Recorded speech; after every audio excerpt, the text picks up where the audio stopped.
When you got there for the first time, have you felt any culture shock? Or maybe you can explain a few things you wish you knew before you get there. Right, the culture shock. This is a big time culture shock. So I thought I knew English, right? I thought I could speak English, and then I arrived in Scotland. I arrived in Glasgow, and I was shocked because I couldn't understand people. The Scottish accent was really strong at that time. Maybe now I'm getting used to it, but still sometimes I don't quite get them. But the first 2 months during my study, I was so struggling to understand them. But as I mentioned before, the good side of living here is they are friendly.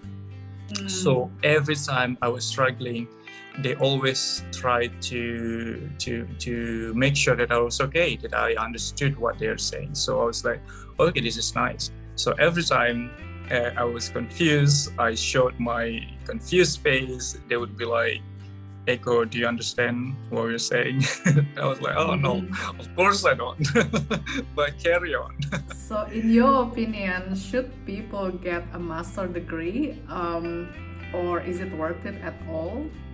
What about the truth or the harsh truth that people don't know about it? Can you share? Oh my God. Your question is so interesting, right? I think it really depends on what people want to do, right? If you want to pursue your academic career, like to be a professor or to be a doctorate graduate, yes, you have to get your master's degree. But if your goal is to be more professional, you don't have to. But that doesn't necessarily mean that you cannot, depending on your circumstances, right? Master's degree doesn't guarantee you higher position or a higher, much higher paid job. It doesn't guarantee you that. For me personally, I enjoyed it. It's worth it for me because I got to experience living abroad. I got to experience different cultures. I got to meet different people from different stories, for example, different professionals. I've got a classmate who's already a grandmother. So I was like, wow, you are a grandmother and you're still taking the master's degree. So it's very interesting, So she's got a lot of experience doing community work, right? Community development work.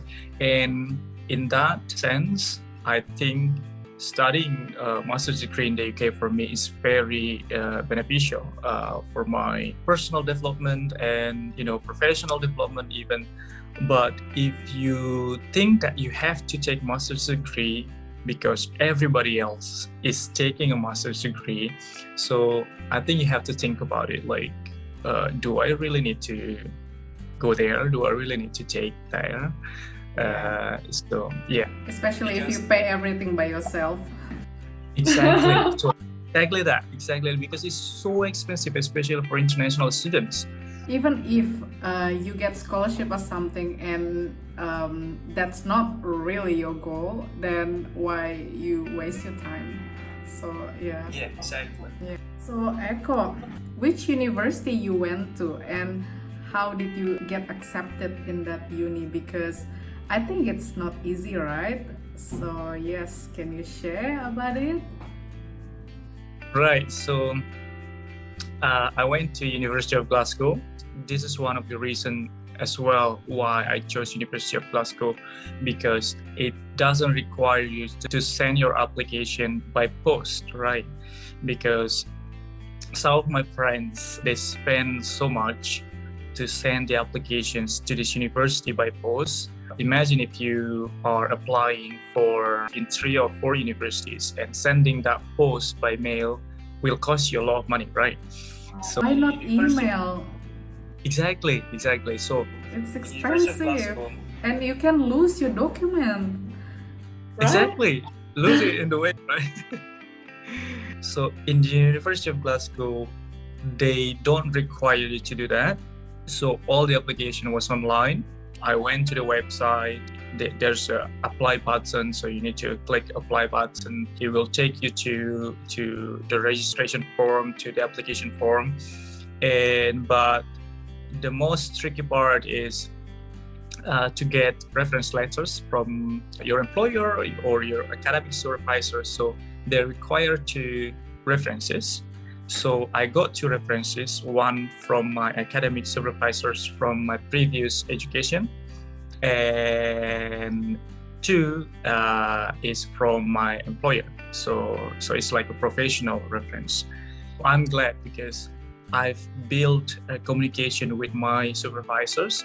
So every Idul Fitri, I send greetings like, hi Pa, happy Idul Fitri and blah, blah, blah, blah, blah.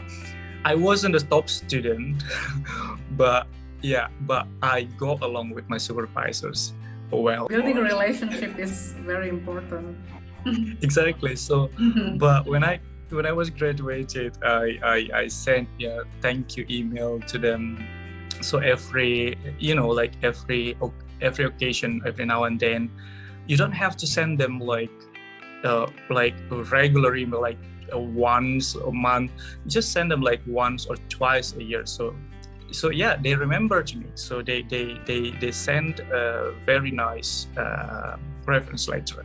So for you who are still studying at uni and planning to get a master's degree, just build this relationship with the supervisors. You might need them in the future. Other documents like IELTS, like your diploma or your transcript, and just normal stuff.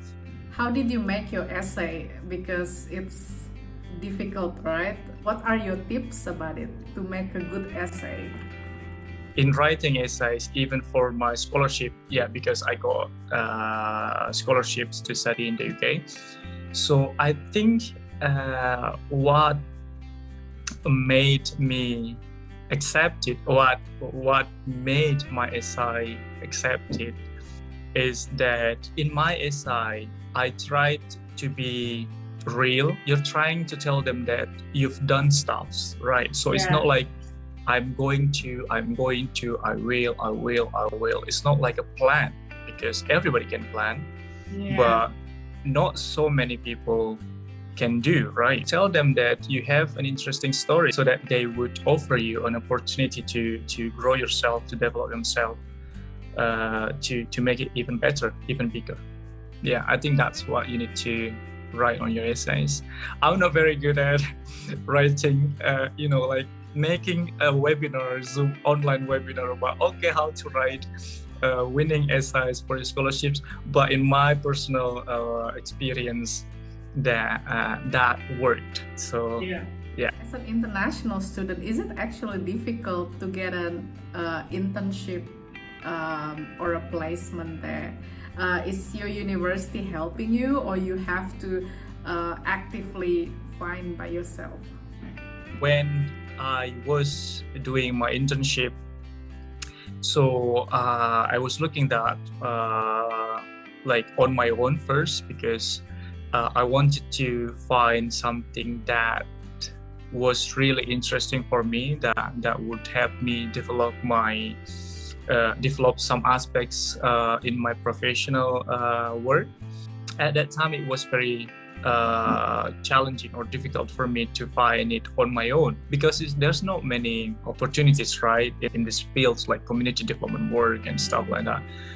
It's different if you're studying accounting, economics, like so many businesses, like so many companies that would need your help. Even they would even pay you for that. But this background of mine is like community development work.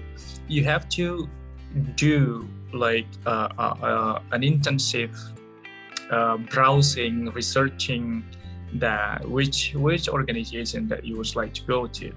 And I did that once, and it was very challenging. It was like sometimes I felt like this is not something that I wanted to do, and then eventually my supervisor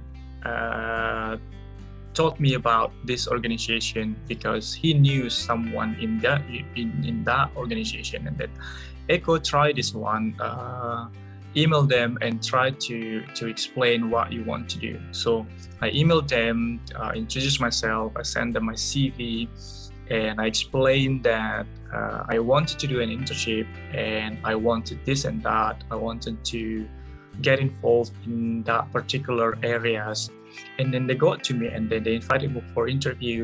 And then that's when we were talking about, like things that I could do in my internship.